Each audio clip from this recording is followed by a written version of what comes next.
Yes, it looks like we are. Just going to prepare. Let me just go into YouTube. I believe we should be live now. I'm just going to go into YouTube to check if we are live. Ladies, if you can hear us, I think we are. If you can hear us, let us know. It looks like we are live. I'm just waiting. Okay, this is what she means about the whole, let's, I might have to just reduce the volume a bit on my, it's interesting trying to do all of these 101 things. But today, our beautiful, beautiful hosts, and then we do record as well, yes? Yes. Go back 1 second. And we are live, I believe we are live. And let's record it so that we can keep the, I'm just checking. Check. Yes, we're live. There's already more people waiting. Yay! We did it. I'm reminded of, Dora the Explorer. We did it. I don't know who you're talking about, but yes, we did it. Yes, we did it. I don't know who Dora the Explorer is, but as we're live, welcome, everyone. Great to have you on board. It's head coach Unique. And myself, Yvonne, that's going to be here with you. Coach Yvonne, excuse me, that's going to be with you here today. We're so looking forward to speaking with you, and our discussion today is going to be such a good one. It is going to be a chat that we're having, and I hope you've all seen all the information that we've put up about the Vanisher is back. I'm actually gonna I need to post something on Instagram just to record the whole setup of all of this because it's so interesting. But hi everybody. Coach Yvonne today is gonna be taking the reins. And while she does that, I'm gonna let her do it. I'm gonna be recording my story while you do that. Oh, okay. Right. As I said, the Vanisher is back, and we've had the dramatic music because it's an epic. Yes. And we're going to be unveiling the mystery behind the disappearance. So I'm hoping that you're all sitting comfortably, pen poised and ready, or finger poised and ready over your keypads, ready to answer any questions that you want to know about the Vanisher is back. And what was the mystery? Why did he decide to leave in the first place? What was it that prompted him to go? And if he's gone, well, how are you coping with him going? How many times have you put your hand on your phone, picked it up, was just about to press his details and then put it down and got on with whatever it was you were doing? Or did you call, and when it started ringing, put the phone down quickly and, he didn't call back? And did that make you even more angry that if he, did you put your phone on, what's that, privacy mode? Yes, so he wouldn't know. Yes, yeah. Because I think if the situation was reversed and that was me, I would put it on privacy mode, because if when it rang a few times and I got scared and cut it off, I would be mortified if he didn't call me back. So, so how is the Vanisher? What's the reason behind him disappearing is what we're going to look at. But before we do that, yes, Coach Yvonne, I've known you for some time now. Yes, you have. We've been out on multiple times, and we've eaten in many lovely places. Yes, and do you know, every time we go out, you always order something different. So tell me, and our wonderful listeners out there, what's your favorite food? What is it that whenever you see it on the menu, you've got to order it, and why? You got me there. Look, I'm a bit of a foodie. I love trying new things. I don't know if I'm afraid of not trying anything. I Mhm. I don't think so. But the one thing I've had, this was on a date, obviously. The one thing, I think it was called escargot Yes. in Covent Garden. Mm. Went on a date there. It's actually apparently it's a private member club as well. I didn't know that. But went to the restaurant and we had snails, French snails. And I was like, I'd never tasted snails before, but but then again, the problem with saying my favorite food is because the ambience as well Mm. played a part. The wine that was paired with it played a part. I think I love the whole experience. I love the ambience, the food. Sometimes you can have amazing food, but the ambience is not right. Yeah. Yeah. Sometimes you have the best place. The ambience is right and the food is like, meh. Mm. I Yeah. love a mix of that because I think it adds to the quality of the food. Very So much. I'd say I'd only eat snails from that place. I don't know Right. if I'd eat Okay. them somewhere else. Yeah. And I hear then that. my next favorite thing is salted caramel anything. Just salt caramel it. It's okay. I'll eat. With salted caramel and chicken, I'll eat it. Yeah. Very much so. Do you Wherever. know Yeah. what I feel also works really well when you go out and you see your most favorite thing on the menu, or you go to that place that you had it first, as the private members club where you had the escargot. But Yeah. what also I think is the clincher for this is when the company is also right. That then It adds makes the food everything even to it. more memorable. It's sweeter, and it just tastes, even if it's you didn't think it was going to be this way when you tasted the food, but Yeah. just because the company is right, oh, it tasted good. And everything, you've got the ambience, you've got the gorgeous guy sitting there, you looking oh so fabulous. It's almost like the Trinity coming together in one, so Yes. it just makes for a It's a wonderful holy evening. Yeah. place. It's so interesting. We actually already have a question. So we'll get to you, Tammy. We will actually get, because she's asking what's the most dignified way to deal with a vanisher when he returns.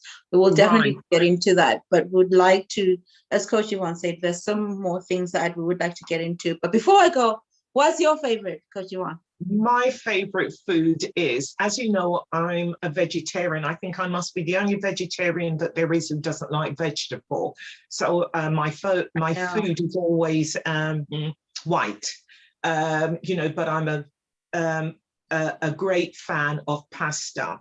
But when I was eating meat, it's fish. I love lobster and what do you call it? Scallops Seafood in and general, right? yeah, I shellfish, not mussels, not clams and those. Anything that still has its innards, I won't go near.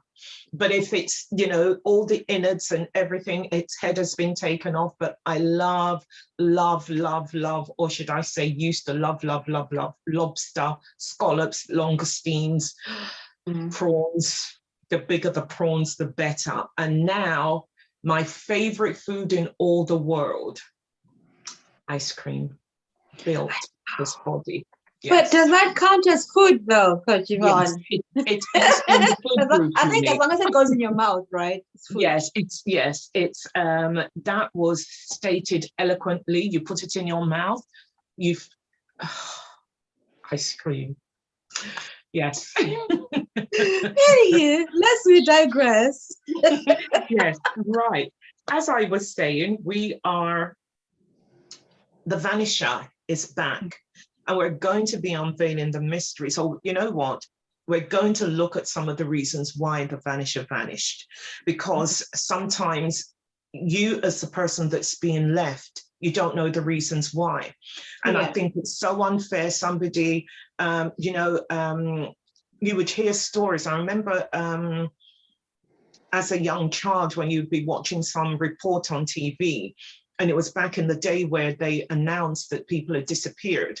And, you know, you would see a woman and she's talking. He went out to get a packet of cigarettes and never came back. Or he went out to get a newspaper and it wasn't a joke, you know. These things had really happened. Or took the rubbish out, never returned. Yes, and just never returned, and for whatever reason. So, you know, people would wonder, was there an alternate universe? And, you know, and of course we know there isn't, but the person just didn't, you know, come back. So it must leave some kind of void in the life of the person who has been left. So, Coach Unique, can you give us your, you know, some insight into what is the mystery? Why do men do this? Why do they just wake up one morning, everything appears to be okay, they get ready to go to work or get ready to go somewhere, they go out and they just never come back? Yeah, so I think let's start off with the one that really hurts the most. And it's very cowardly as well. I mean, just to say, when someone vanishes out of your life, it's cowardly and immature. We need to have conversations like, look, even when we leave friendships, whatever, even when you leave a job, you put in your notice, right? You work your notice. Doesn't look good on your CV when you just walk off and just decide, you know, I'm not doing this job anymore. It doesn't go favorably towards your next job or your CV because you don't get hired, that kind of thing. So the whole ghosting thing, again, I think we have to explain, especially with online dating at the moment, it's become more acceptable cultural norms because most of the time people don't actually see you in person in this world in this dating space, especially digital. It's almost like people feel that they can just ghost you. And I remember when I used to work as a sales assistant, we'd do this whole chat thing online. Like you'd be chatting with someone, then all of a sudden they disappear, or maybe they pick up the phone, but they forget to come and say hi. And in itself, that felt really bad because the other person on the other end is still waiting. And the thing is, the chat window used to close only after 10 minutes. So you're waiting there, wondering, is this person coming back? And you kind of prompt them to say, hello, where are you? Yeah. And really, it hurts. It really, really hurts. And we have to acknowledge the fact that it's not a nice thing to experience. It's not a nice thing to go through. But I think we've got like five different things that we'll talk about. Most of them fall under these 5 things.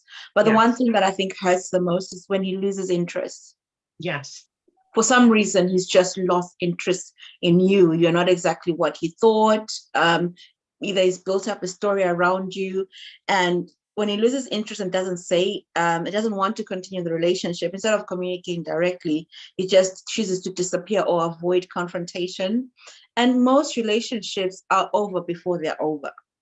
Because when someone starts to lose interest and they're not willing to investigate their reason for the lack of interest, it's like it's almost on the other person, because at first you start to feel him withdrawing, you start to feel him not really talking about much, no communication. So it's that whole thing when he loses interest. It's and I don't know if you want to add something to that as well. Because you know, interest also comes into what could also send him over the top, that he just decides, you know what, enough.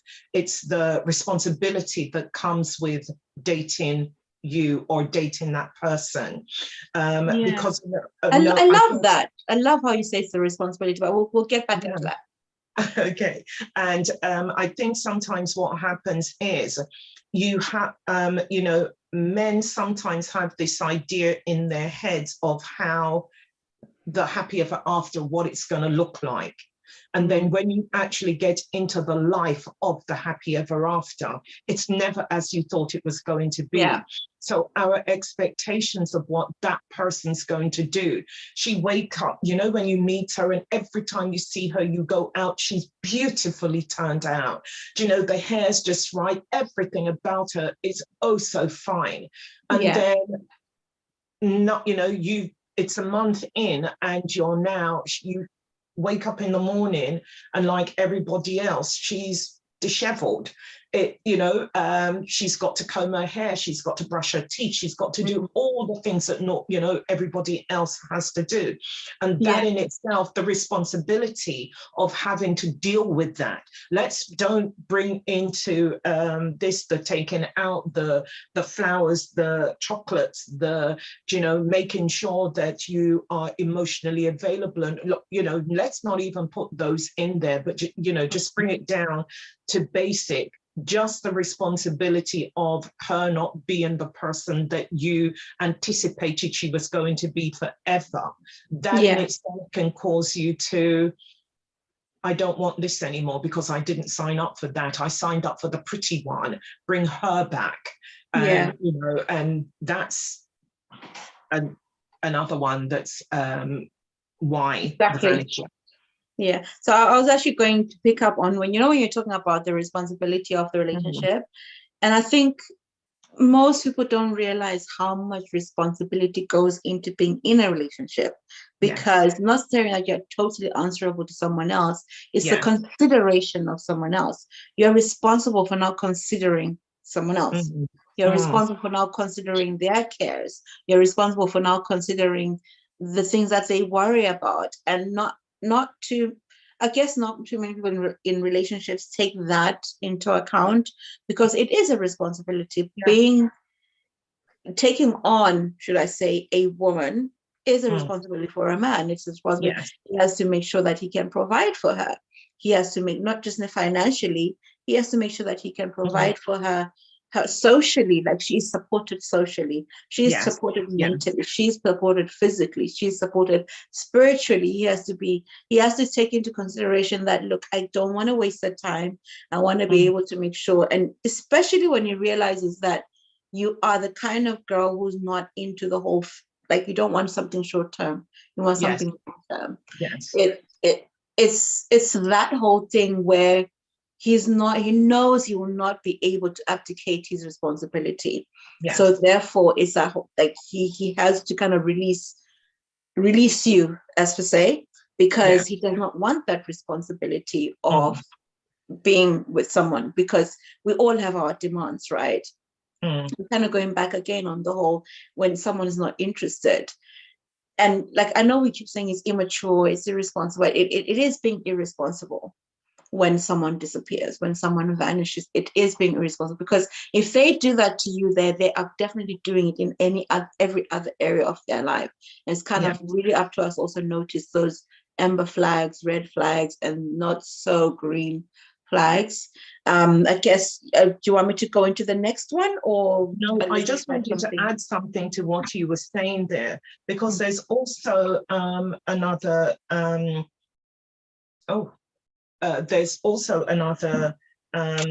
strand here as well, and that's the commitment that's rooted in past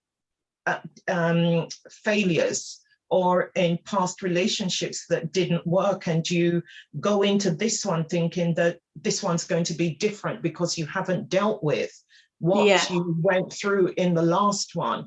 And that also puts pressure on you to make sure that, you know what, I'm going to get this one right. And the pressure that you put on yourself in trying to make this one right, inevitably what that then does is it makes it wrong, because you can't do anything right for doing it all wrong. So then that causes you to get up and say, you know what, it's just better for me to go.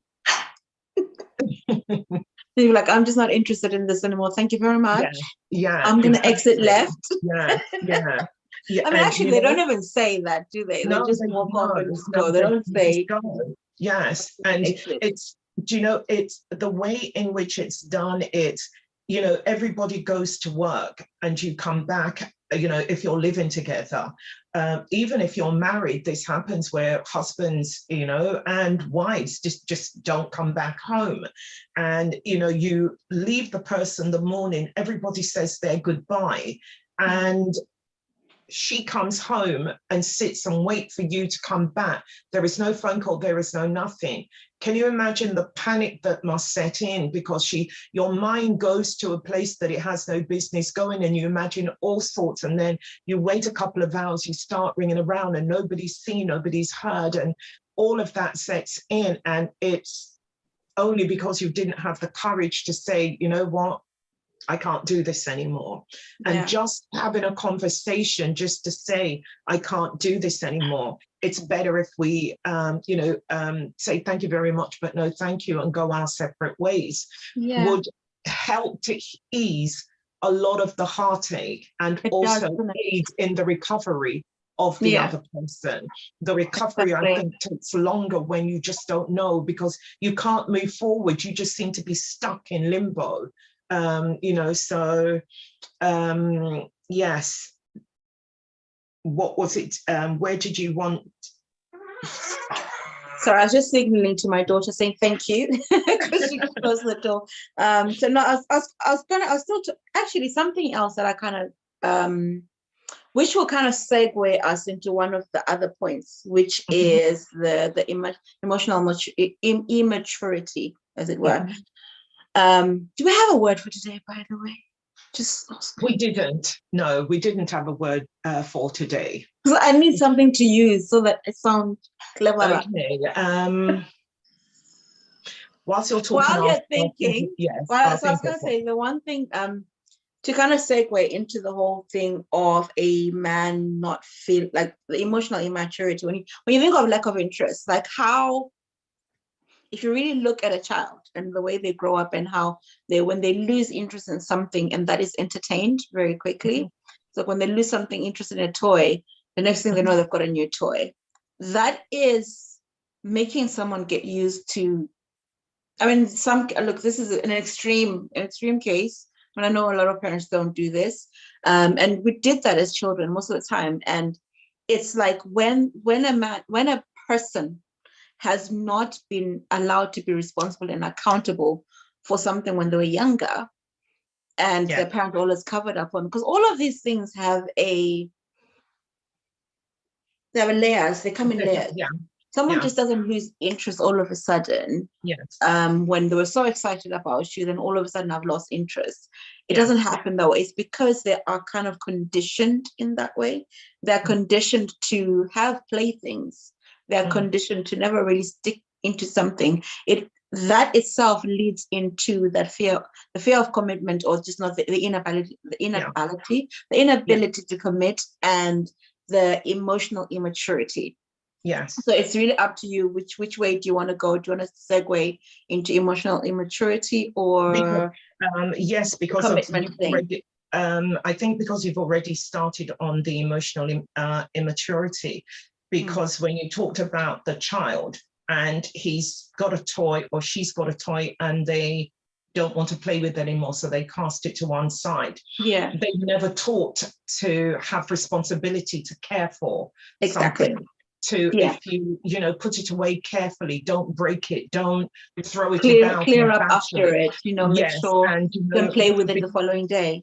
There you go. And because they were never taught how to take care of something, so because you don't know, and when somebody may hear that statement and they think, but it's their children and they're not supposed to. No, that's wrong. Because if you teach a child, the word says, train a child in the way it should grow, and when it grows old, it will never depart from it. So if you teach it, a child from the very beginning, when you're playing with your toy and you finish playing with it, you put it away, you take care of it, you don't throw it on the floor in a tantrum and storm out and I don't want this anymore and fling it down. You're going to behave like that through life, and that is where you are stuck in being emotionally unavailable, because that's what you're going to do. If somebody says something that you don't like, you go into a tantrum and storm out. If somebody does something that you don't like, it's the broken toy syndrome all over again. Tantrum. Oh, I can replace you. And the thing is, most of the time, technically, some of it may also just be a protest and a tantrum, because again, emotional immaturity, it's not that you're going to act any different. If you've always acted in a tantrum or standoffish way, and then your mom, your sisters, and everybody caves in, your ex-girlfriends, your ex-wife, they all caved into that behavior. This is how you're always going to think. This is how I resolve these issues. I give you, because even ghosting is just silent treatment. Silent treatment in itself is is a sign of emotional immaturity. If you cannot, Yes. and look, we're not defending vanishers, by the way. Even women vanish as well. I know we keep Yes. referring to men. Women Yeah. vanish as well. Women ghost. Women Yes. do silent treatment. Even within relationships, within marriages, women punish their men with silent treatment. Yes. Yes. That is a sign of immaturity, Yeah. because you're not having a conversation. You're not saying, look, I really feel some kind of way right now. Give me a minute. Let me process this and then I'll come back to you. Yeah. In itself, that silent treatment is a protest. It's a Yes. protest, and it's a learned behavior. Like, I'm not a psychiatrist, but we all know about learned behaviors. We know that if you've always done something one way, you're always going to continue to do it one way, until you break the pattern and form a new way of doing something, and you form new neurological pathways that make you a better person, that make you able to converse and communicate what you're thinking and translate it into words rather than protesting, because really ghosting is protesting behavior. So, I mean, all of us have been in a shop somewhere and there's a screaming kid, and all you can say, and you just give the mother looks like, who raised you? You know, that kind of thing. We all know that there's socially acceptable way of communicating. But again, like I said, because of the digital sphere that we're in, ghosting has become a little bit more acceptable, which again is wrong. It's like we're breeding a whole society of emotionally immature people. Yes. So, which is why we have to have these conversations. Look, I'm no saint. I do go silent sometimes, and I'm the queen of silent treatment. I know how to silence. And it isn't something to be proud of. Sorry?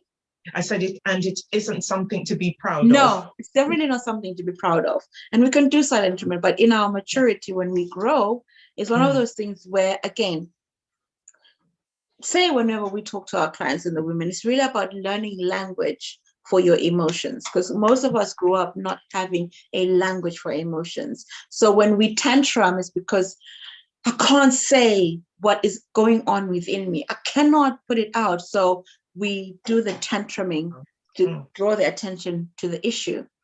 And then what that translates to when we grow up is these behaviors. We're silencing because we haven't emotionally matured. And when you don't mature, you get stuck, which is why most of the time, whenever we do the work with most of our clients, we always say, look, you're stuck at this age. You're stuck at age 12. This is when your mother abandoned you. This is when you were not able to express certain emotions. So you're stuck at that age. So most of the time, your behaviors are stunted at that growth, at that particular point in your life.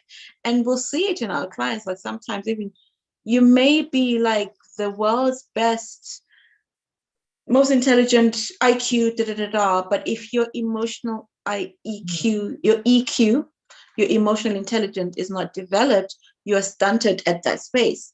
So therefore, when a man is lacking in emotional maturity, he is going to do stunts like this. He's going to pull. So this is what we're saying. We're unraveling the mystery of all of this. He's allowing you to understand the mindset behind all of this, because a normal human being who has the vocabulary to say, look, I really, you know what, it's been an amazing time, but I don't have the chemistry, or I don't have the attraction. I don't think we're compatible, that kind of thing. If they don't have that language to actually say, this is how they're going to perform, they are going to ghost and silent treatment and disappear. And it's always just good. It's almost like it's a silent tantrum, as it were. And then they become, this is what we call, what's one of the reasons, which is the emotional immaturity. But what, I'll pass it over back to you, darling. While I regain my brain strength. No, because you're saying that, and something that you mentioned there, Coach Unique, which is so crucial. It's having the language to use to communicate to the person. And if you're going to do the silent treatment, then there is no language. There is nothing coming out. Nobody's speaking. And the sad thing about this is, it's not just for a couple of hours that the the silent treatment is going on, we have no language at all. It can go on in homes for days where there's silent treatment, and all that is doing is the gulf between the two is just getting wider and wider. And as it gets wider and wider, then it's going to make it challenging for anyone to then, now when you're ready to talk, the person isn't there, then they have decided, you know what, you're not talking to me, so enough is enough, and they pack and go. Exactly. The emotion and the feelings is I was actually going to say that. I was actually going to add to that as well, because in you not speaking, remember, I think it's like 7% of communication is verbal. The rest of it, you are communicating with your actions, you're communicating with your words, and they can be read any kind of way. Right. So if we are always communicating, regardless of what we think, we're not saying with our mouths. So that's another thing that we'll actually advise you, because the guy has communicated that he's not ready for the space that you want to be in. By him vanishing, that's communication. There's non-verbal communication, right? So, and especially when you're emotionally immature, you will tend to communicate non-verbally because you don't have the words for it. You can't articulate what you feel, what you and what we are calling Black Swans to is emotional maturity, which is obviously there's a lot of courses that you can do and a lot of things that you can kind of go into when we talk about that.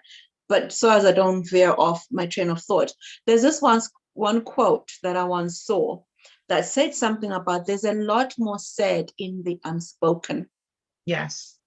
Because you can't predict silence. So in that gap, you will go off and you will tell yourself what the silence means. And most of the time you will blame yourself, you'll churn it. There's a lot more that you will speak in that time, a lot more uncomfortable things that will come up. And especially really depending on our attachment styles, you'll kind of pull up someone's insecurities in that, especially if you are a I forgot. It's left my brain right now. But attachment styles have a very big part in playing on our insecurities. If someone is emotionally lacking and emotionally immature, they're going to trigger you somehow. And then unfortunately, that's not going to just be an experience of always being ghosted or always being treated with silent treatment. And it's sad, again, because if you really think about it, if only we could just say in one word, like, look, I'm sorry, I just don't have the mental space for this right now, or I just don't. And it's just about voicing it, because even though 93% of communication is nonverbal, it's still being read by someone. It's still being felt by someone, right? Like, I think we were, where were we? Was it on Sunday? We had gone out on Sunday and you're like, you hadn't seen me in a while and you wanted to read my energy. You wanted to see how I was feeling. So I had to say I was a bit down over the week, but you wanted to see my actual energy and you wanted to feel and really read it for what it is, right?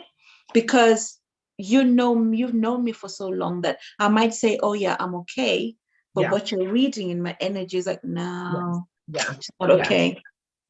Very much so. Very much so. Yes, very much so. But you know that, or that, the non-verbal communication. When you do open your mouth to speak, especially after it's been a little while, you still don't have the language to articulate exactly what it is that's going on.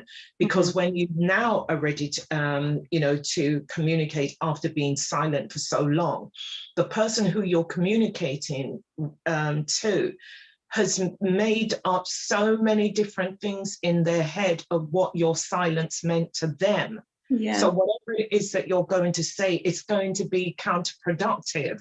But the simple reason is that it was left for so long. And now it's almost like you're pouring fuel on the fire. So it's just going to get bigger and bigger and bigger. And at the end of it, nobody's going to come out of this, any better. And so when the person goes, we would like to think that, they've gone out to clear their head, but they just don't come back. Yeah. You know, and then that leads very nicely, Coach Unique, into personal issues Yes. that you know, your partner may have, that they have never been able to articulate to you because their Yeah. fear of being judged, or you know, they don't know how to articulate it. You've never given them the space to be that vulnerable with Yeah. you, so they don't know, you know, how can I tell her or him this? You know, if it's something that's going on with you, how do I tell them? You know, whatever your personal issue is, you are afraid to bring it to the table because you don't. And it's, as you said, with the non-verbal communication, somebody can see you and walk through the door and ask you before they say hello, what's up? And you haven't said anything because your energy is off. Something is going on. We can see something is wrong. What's up? Oh, nothing. I'm just about to do. And you make some, you know, stop. And all that's doing is just, again, causing them to step further and further away from you.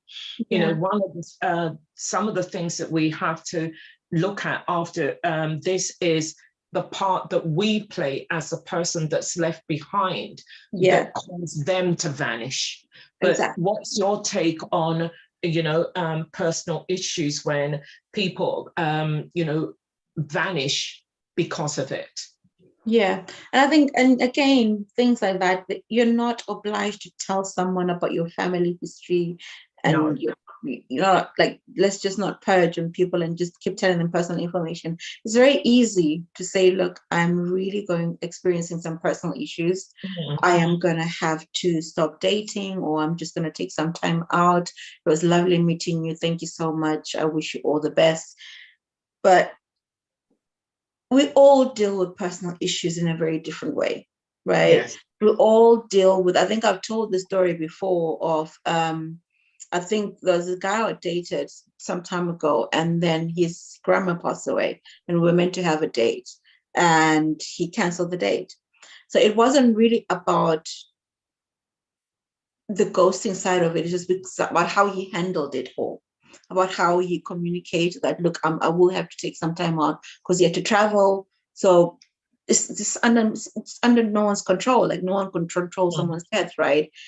It's the way you leave someone else feeling when you take that time away, when you have personal issues going on within your family. It could have been anything, but it's the way you even start the conversation and say, look, I really was looking forward to our date, but I'm afraid I'm going to have to postpone it. It's like, acknowledge that, you know what, yes, we had a meeting. Acknowledge that, I'm so sorry, I'm going to have to postpone it or cancel it because I've had a death in the family. And that's how he dealt with it. I was like, that is amazing because, oh, I'm so sorry. You know, I really, you know, you didn't have to tell me that there was a death in the family. You could have just said, look, I just have some personal things that I need to deal with. But it's always in the approach and how you say that, look, I'm going to have to take time out. And we have to say it with it's the consideration, I think. It's the consideration of someone else. And there are some other personal issues that are slightly deeper, because there have been situations where someone has been dating someone, and they most probably previously left a relationship, find out that they're pregnant. Oops, I cannot continue this relationship because I need to have a conversation with my ex and let's find out how we're going with this. Some people don't say anything. You know, we've heard stories where later on the father discovers that he's not the father, and then a lot of family drama happens. But it was in those moments where this woman could have said that, you know what, this is the situation. I think most of us do it out of fear that we don't talk. It's out of fear, shame, guilt, all of those words that we don't like to talk about personal issues. And again, like, so you don't owe anyone any explanation, but what you owe them is consideration. What you owe them is kindness, because you never want to leave anyone feeling that, you know what, women are all the same. Yeah. They just goes, oh, men are all the same. It's that heart of wanting to make people understand that, look, And it's so understandable. I don't even know why sometimes was. Look, I know why, because again, it links to emotional immaturity. That's why you can't talk about your personal issues, because first of all, you can't own your personal issues. Yes. And I'm trying to think, like sometimes it might not even be family, it could be health, it could be just the mental health, work stress, it could be just children, just not being able to manage your situation. Maybe your finances have gone funny. It could be a number of personal issues, but I think sometimes we're just not able. Again, it goes back to the articulation, right? And the communication. Yeah, very much so. What is yours? I mean, there are some other personal issues that are more to do with hygiene. Yes, there is, but also, you know, it could be that the person is also thinking to themselves, well, actually, it's nothing to do with you. Let me sort it. Do you get what I mean? And in saying, let me sort it, I'm not ready to talk to you about it. Just let me deal with it. Yeah. They don't And realize that's okay that too. Sorry? I'm saying, and that's okay too, to say, I want to talk about it, but Very give me much some so. time to deal with it. Yeah. Yes, very much so. And that's when you as the partner has to be prepared to say, you know what, let me take a back seat and just be there for them for when they're ready to communicate. And there's no point in saying, oh, so what's going on? Tell me, why won't you talk to them? There's no point in whining about it, because all you're going to be doing is just making the situation worse. Not just for you, but also for the other person, because there's a reason why it's called personal issues. Yeah. That's because it's personal to them, and they have got to be the one that has got to be, they've got to sort it in the best way they can. And if they can't sort it and they need help, then they should come to you. But if they don't, that's because they may feel whatever it is bigger than them. And the best thing to do is get out of this relationship so I don't drag you down. But when you don't communicate that to the person that's left behind, they're going to think that this is my fault. He needed me and I wasn't there for him. I could have done, I would have, I should have, and all manner of things are going to go through their heads. None of them will be right. And the sad thing, as I said earlier, the time it takes to heal for the person that is left without knowing why, it takes longer than if you had had a 3-minute conversation with them. Exactly, right? It takes you, and I think sometimes that's why a lot of people are always yearning for closure. Yes. Because, and it just takes 5 minutes. Yes. Not even 5, it takes 1 minute to just say, you know what, I'm really going through some tough times right now. You know what, it's been lovely meeting you. I really wish you all the best. And I think also as well is not to make the person wait for you to sort out yourself. While you're sorting yourself, they're not allowed to date anyone. They have to just wait for you. And that's a really unfair proposition there. Like understanding that it is their right to stay if they want to, if they right to stay if they don't want to. And it's their right to say, look, I can support you. Even if it's after the first date, I'd love to support you in whatever you're going through. Again, depending on the connection that you have with this person. I mean, it's unadvisable, but it just really depends on very much so. Coach Unique, said that somebody had already asked a question. We've I'm just going to do a quick recap. What we've talked about, we talked about, the first thing we spoke about is why why they disappear was fear of commitment. They're emotionally immature, communication issues, and also personal issues. You had a question there that might be, I think, on something that we touched on that we could answer. Yeah, definitely. It was Tammy E. She was saying, hi, ladies. What is the most dignified way to deal with the vanisher when he returns?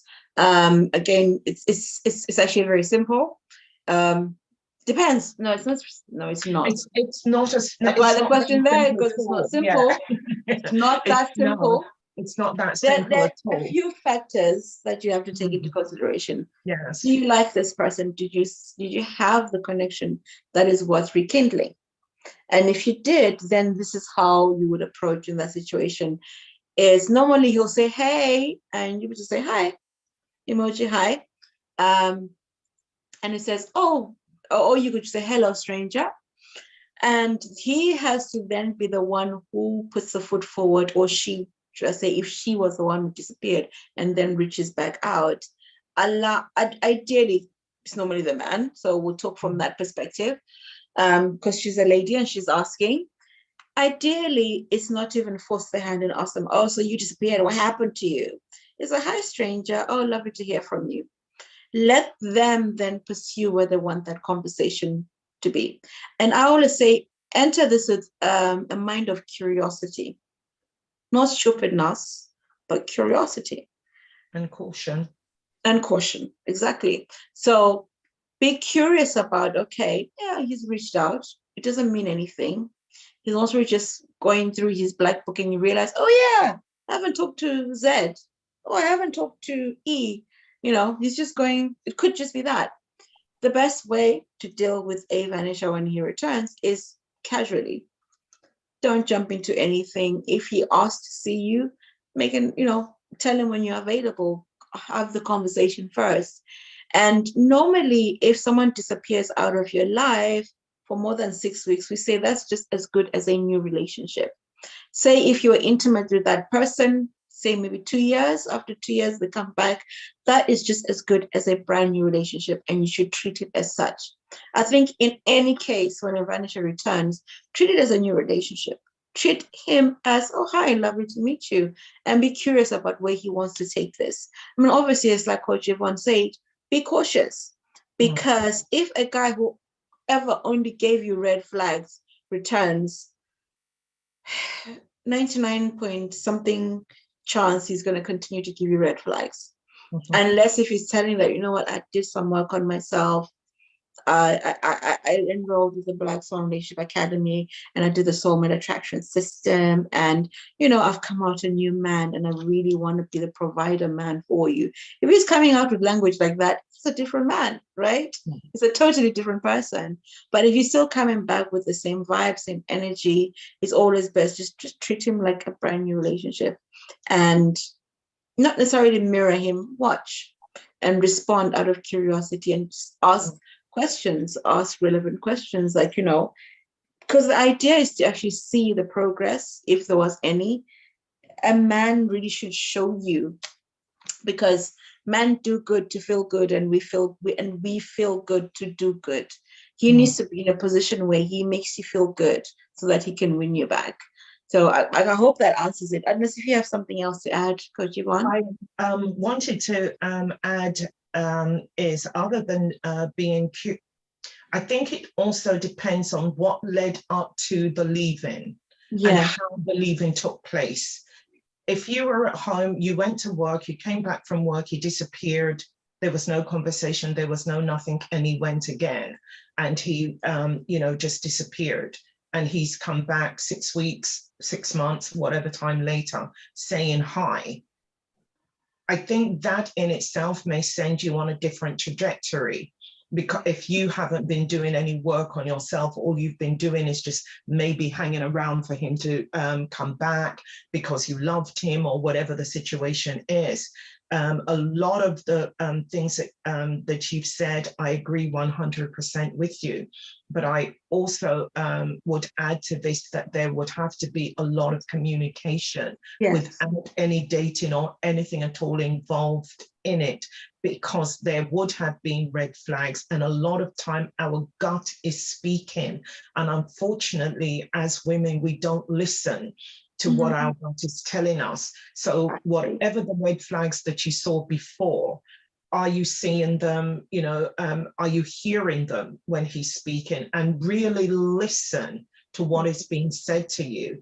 Don't make any hasty decisions about anything until you've had time to hear everything that has been said. But this all depends on how he vanished.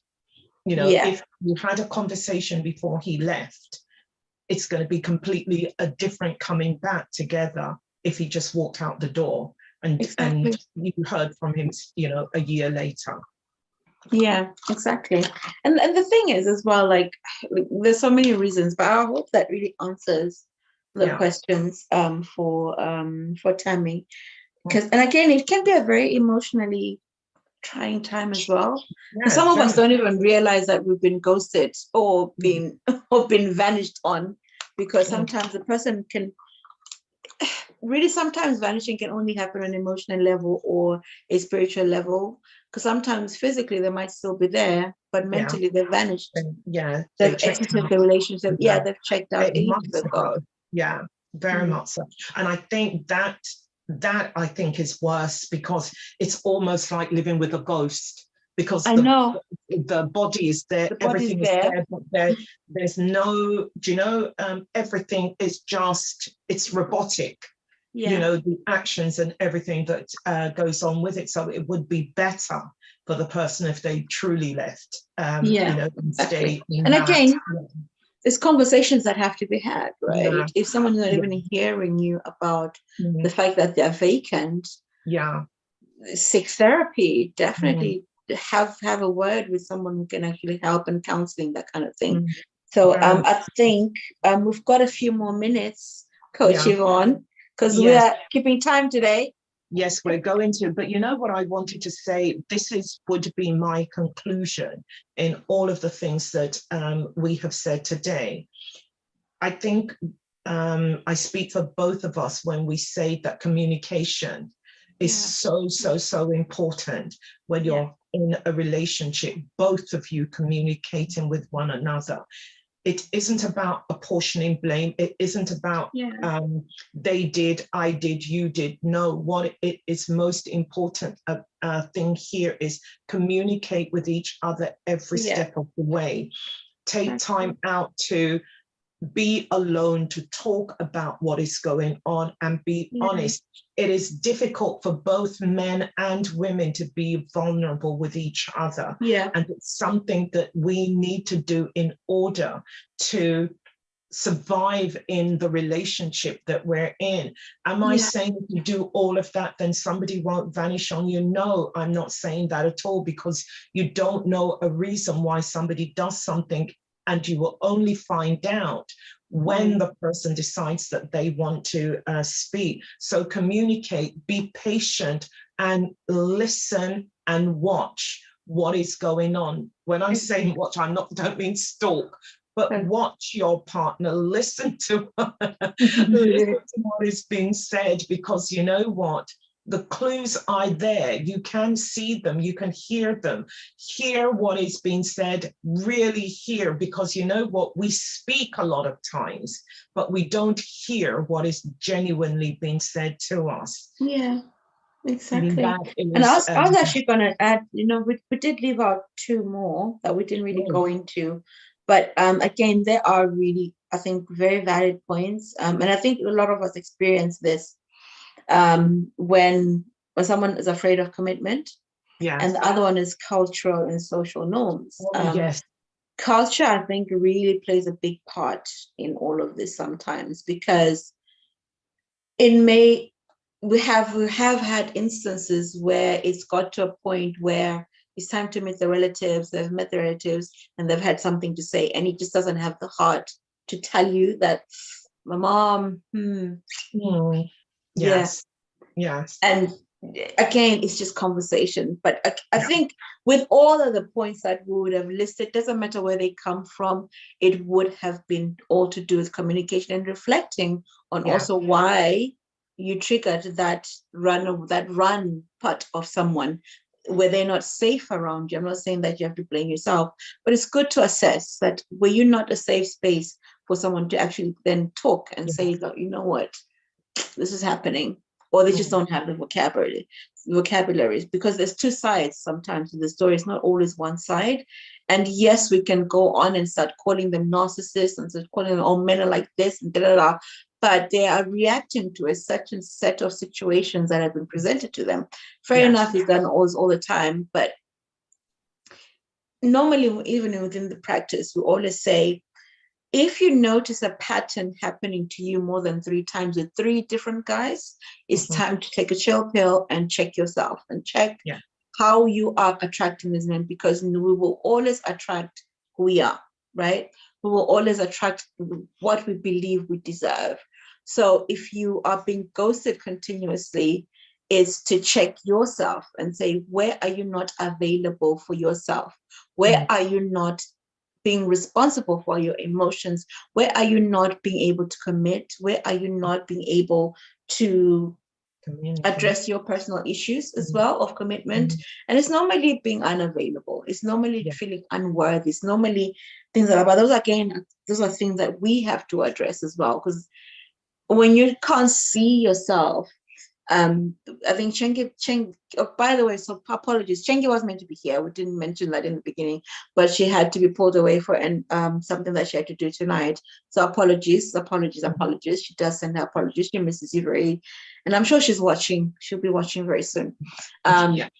She said something about how men come into your life as a lesson, a door, or a window. I'm not sure I'm quoting this properly. So either you're here to learn a lesson, so they come as a mirror, they come to reflect, and so you can see, like, okay, this is what I'm supposed to correct in my life, especially if it happens more than 3 times, more than 2 times, more than 3 times, 4 times. If it's the same guy just wrapped up in it's the same person just wrapped up in different skins and people.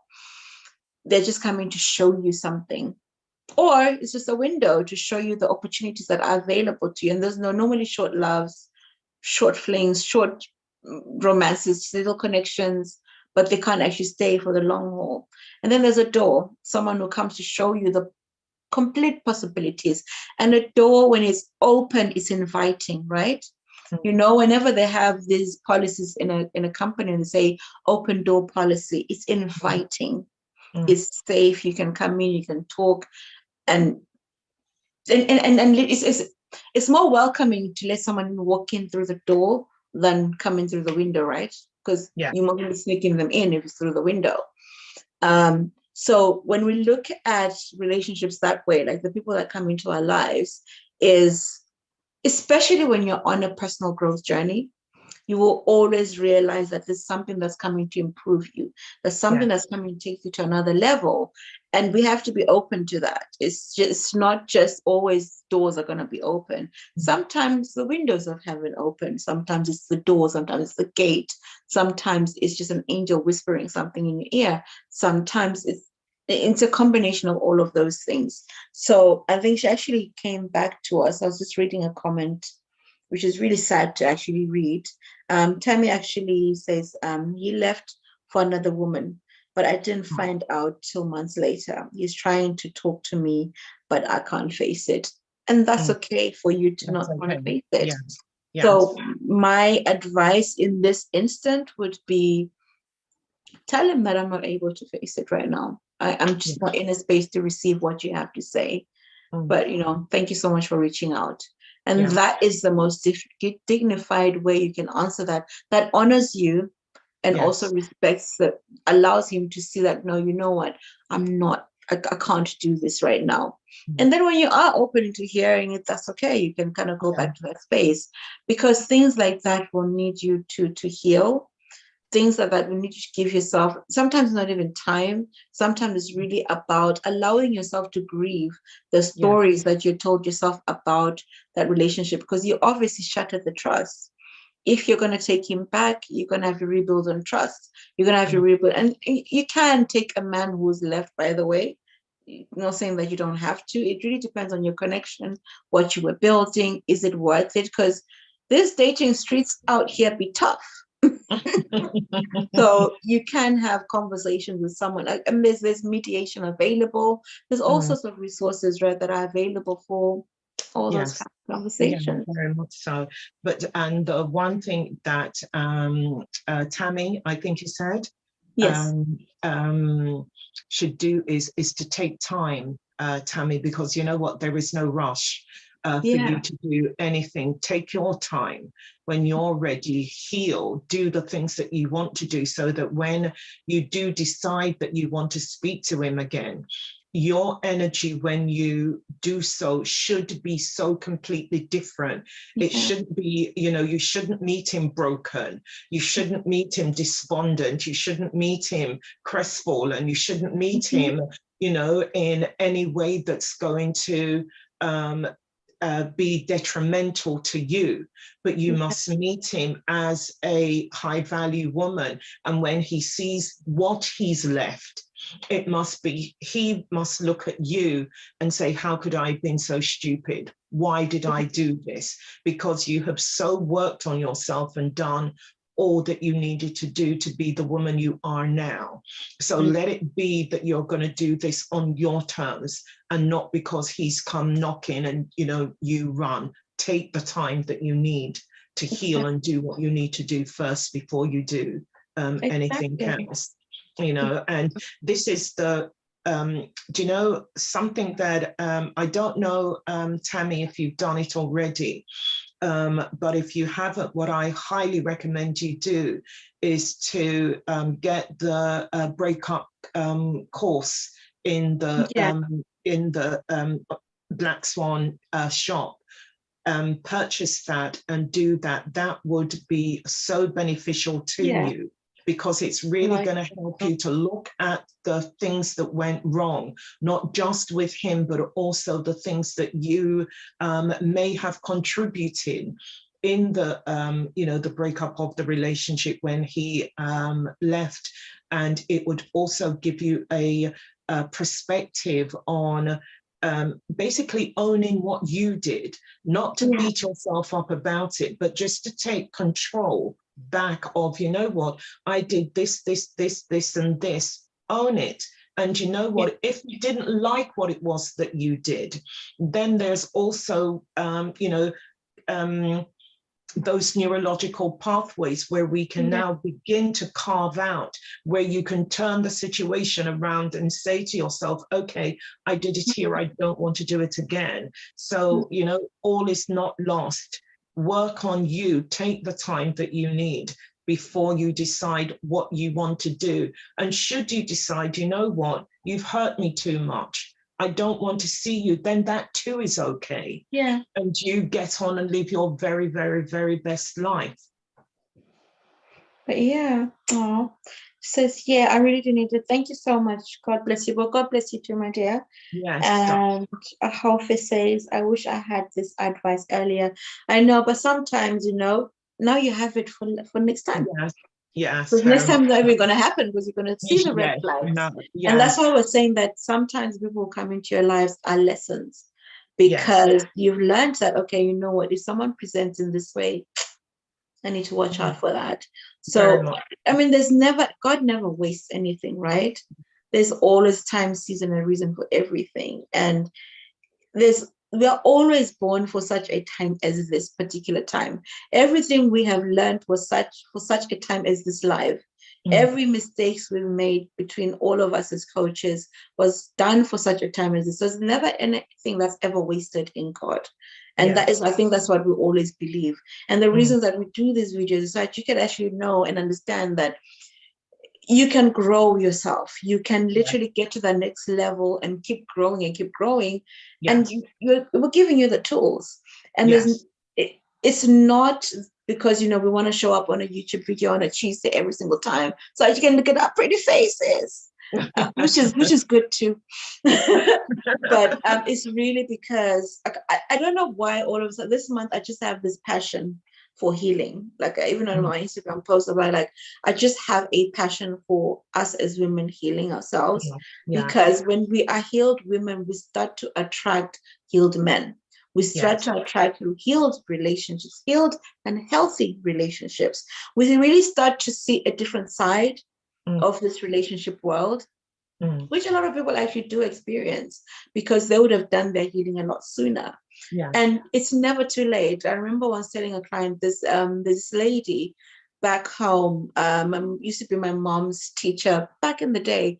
I remember meeting her in her 50s. And this was, I think I was like 8 or 9. And I was asking her, because obviously in my head, why are you 50 or 60 and still not married? That's not normal. I remember I'm a child, so don't come for me, please. in my head, growing up in Zimbabwe, anyone over the age of 30, 40, 50 should be married. And so I was asking, and she was like, no, I've just been doing the work of the Lord. I've never really met anyone. And I remember my mom telling me, this is years later, almost a few years back, she had met someone. She had met someone when she was 85.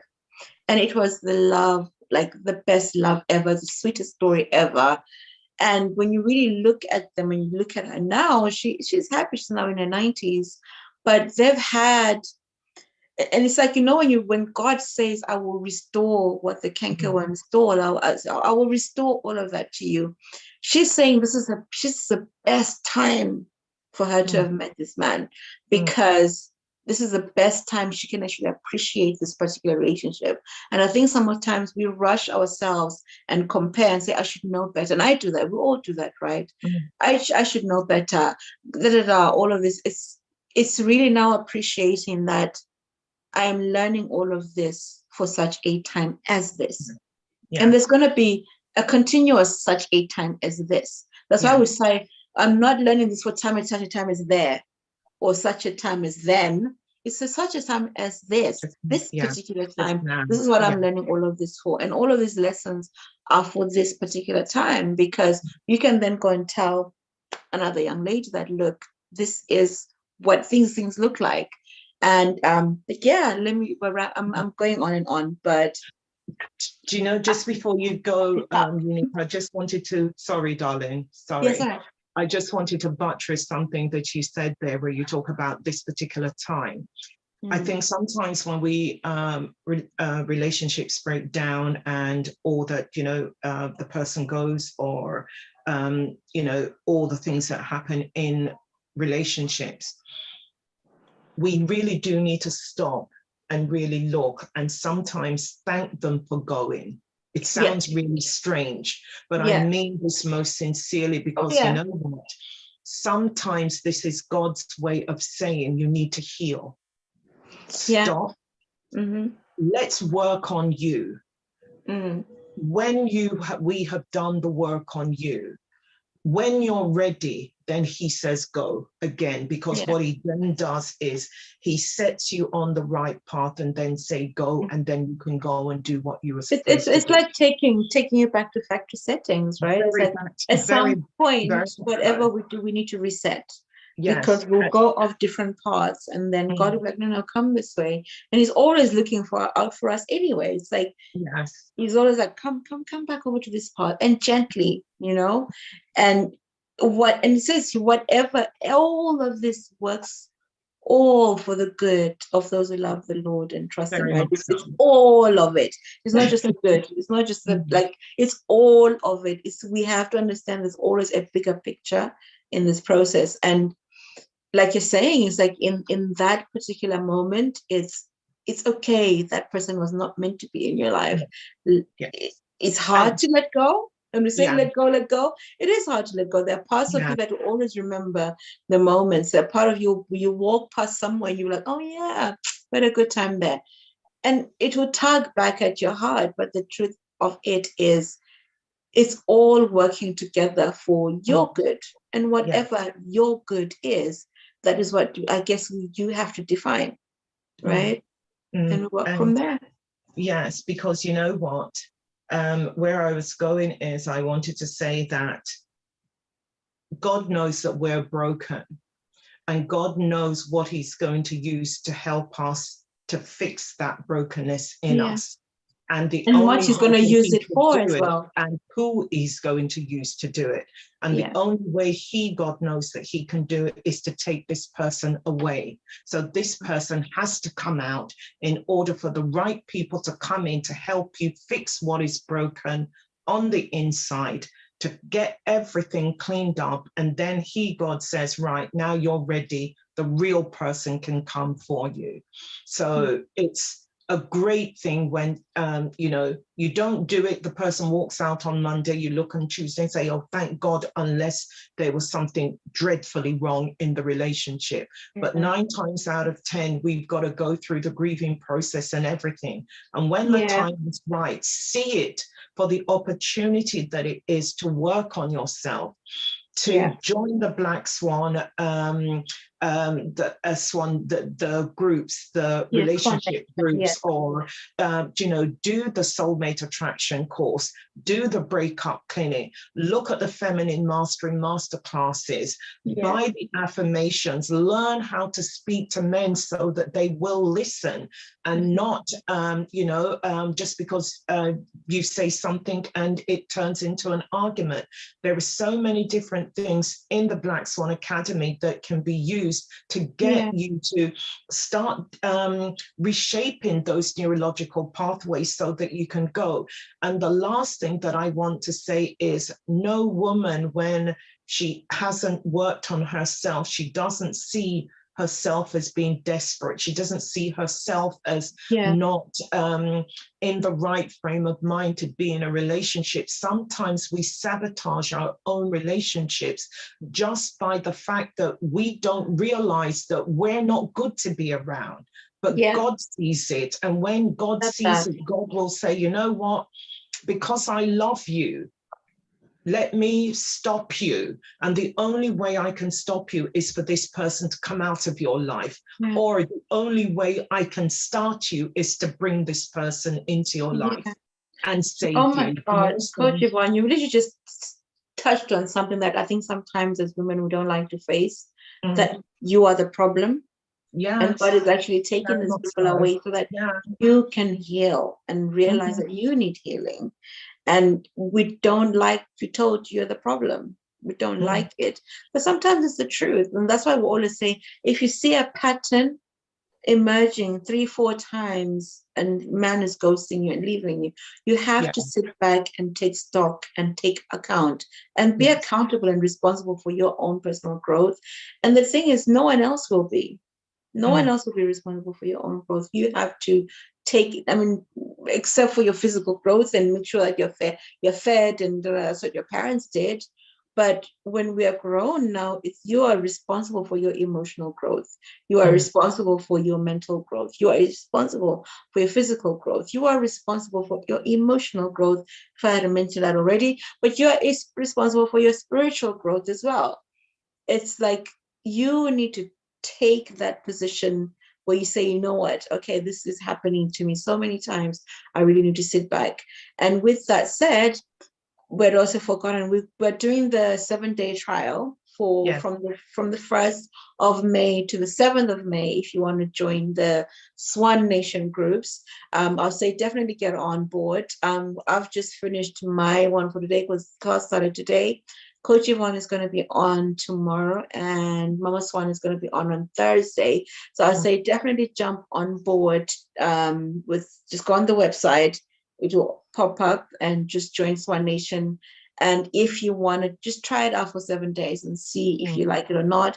If you don't like it, make sure you cancel within the 7 days and you'll definitely not be charged. Have a look inside the academy. Come and see the kind of work that we do.